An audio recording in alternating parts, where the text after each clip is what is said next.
Alright, so any guys curious how to do Anderson power poles? Now, I'm not saying that this is the only way to do it or the best way to do it, but this is how I do it. And I will throw this out here. For years, I was against using them because they are a proprietary connector, but they become very popular and they do work pretty well. I've never had an instance of failure with one yet. That doesn't mean it can't happen. But I haven't had one fail yet.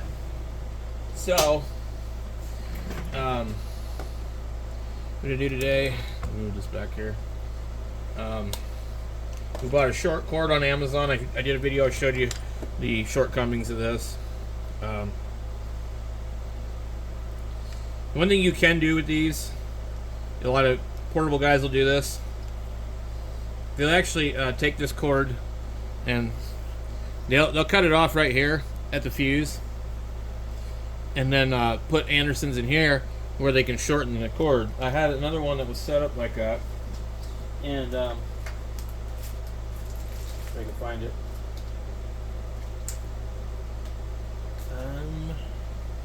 Where did I put it? I just had it earlier. So the idea was that you could undo it, and like with this one here, actually I use it because I can switch out my connector ends. I can go from HF6 to the other kind, and you know, whatnot. But anyway, that is one thing a lot of guys do like to do with these. I'm just going to probably just leave this thing alone.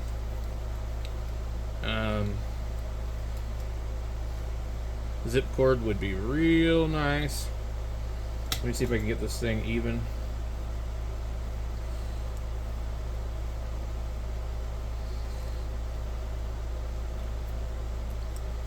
So, would I need a little bit more wire than that to install our power poles? Yeah, come on. This camera's not cooperating. I always twist the wires the wrong way because I'm left-handed. Anyway. The wires are a little stiff. You need to get them worked the way you want. These, I bought this 2019. I'm just now getting close to using all of them up. These are 30 amp. I think there was 25 pairs in here. Something like that. So, $22. I'm still using them. I've got them stacked in here because I can never remember anything. I've got them in the correct configuration. If you have them wrong, you could have them reversed, okay? And if you have them reversed, then you're going to end up with a problem.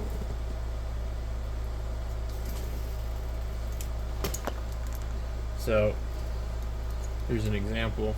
I'll move that there. So these will only plug in one way, okay? But you can reverse them, and they can be backwards. And there are certain ones that are backwards on certain products. I've seen them before. But in ham radio, I guess the orientation is like this. And looking from the back of it, the red should be on the right, with the contact tab facing down. And it's really hard to remember this. You could wire them all up backwards, it wouldn't really matter. And then you can even do weird crap like this, where they can only go a particular way. These things are able to go together numerous different ways.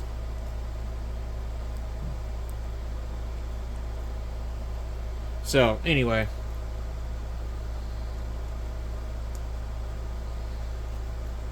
So look at your other ones to make sure that you got them right before you start screwing around.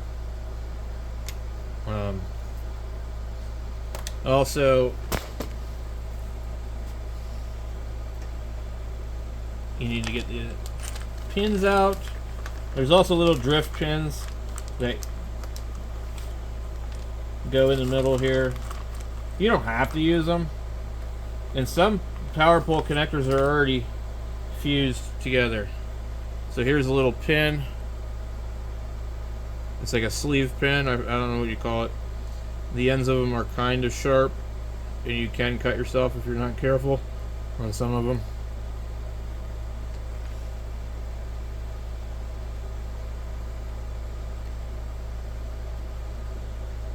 I forget the actual like proper term for these.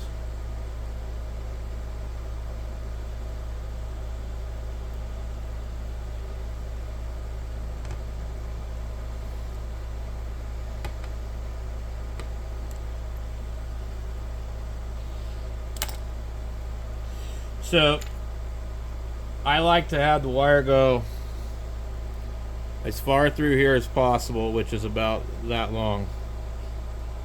So we're gonna get our wire trimmers. These are 10. I like to cut them with the 10 even though it's 12. And I just pull it off like that. So I oversize it because 12 will usually cut hairs off. There we go. Okay, now we look at how our wires are, and we look at how our pins are, and try and make sure that these wires are completely even. See, if you need to really use a reference, look at your other ones. The tabs are going to go down in that direction. Okay? It means this one's going to go here. So when you crimp your pins, you want to make sure that you crimp your pins in the right direction. Okay?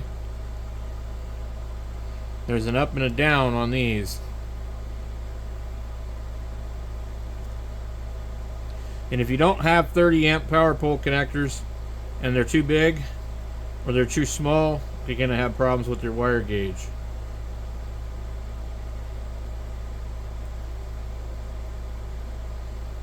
So these are only supposed to fit a certain gauge, and they can be a little tricky. So basically, we're looking at that right there. That's like the tongue of this thing. Okay? So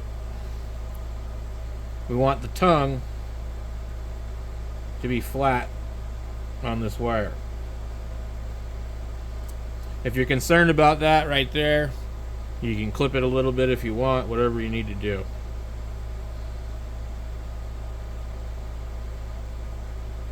You have to mess with the wires a little bit sometimes to get the piece to go on.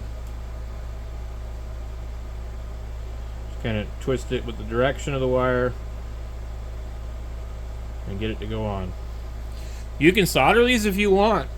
I used to. Technically, if you solder them, you could reuse them. Okay? But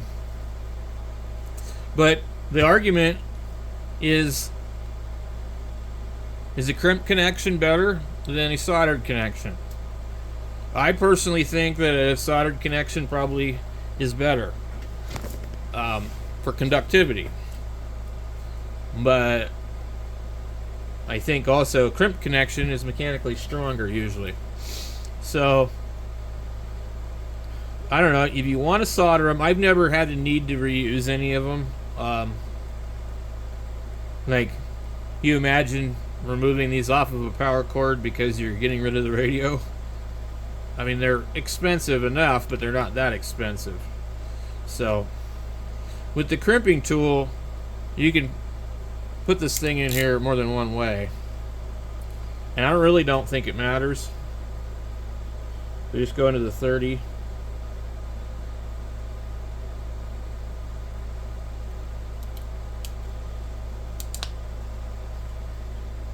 And you crimp it until it releases. Okay.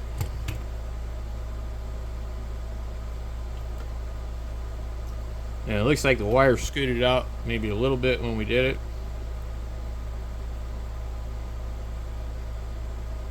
I think actually that's the appropriate way to do it, maybe. Or maybe it's not. It puts a crease in it over there and a line across it there. Honestly, don't really know. But I haven't ever had one fail, so I don't know.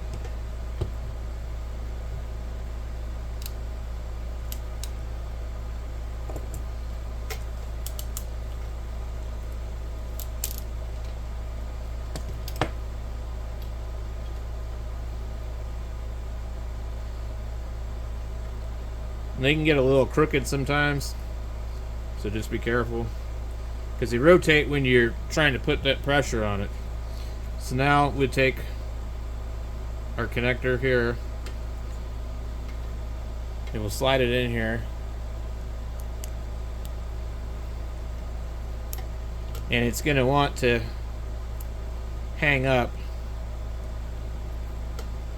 so you got to get it to clear.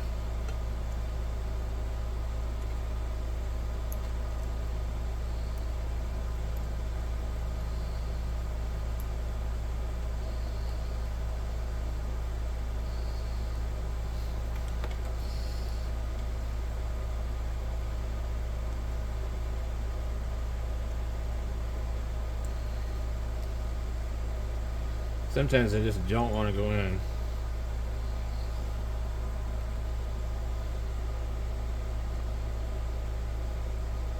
I'm not really sure what's blocking this one. There we go.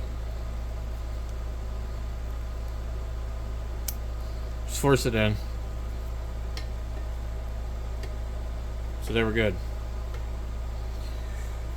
So that's how I like to do them. If you want to solder them, you can solder them. You can crimp them. But I wouldn't recommend crimping them with anything other than the actual like crimpers that are designed for it. The actual real Anderson power pole crimpers are like $300. I don't know anybody that owns any for that reason, but they do have actual legitimate Anderson power pole crimpers, and they really are $300.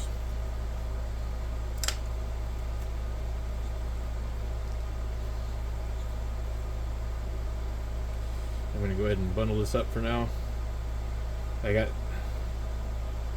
some cleaning to do, but yep, there you go. So, these came from Ham Radio Outlet. The Tri-Crimp. They don't say PowerWorks on them anywhere. Also, on some of these, you can change the dies. This does 45, 30, and 15 amp power poles. I've never used any other ones.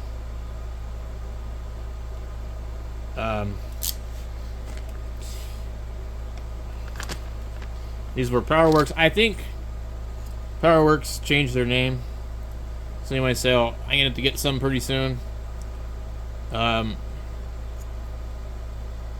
These actually say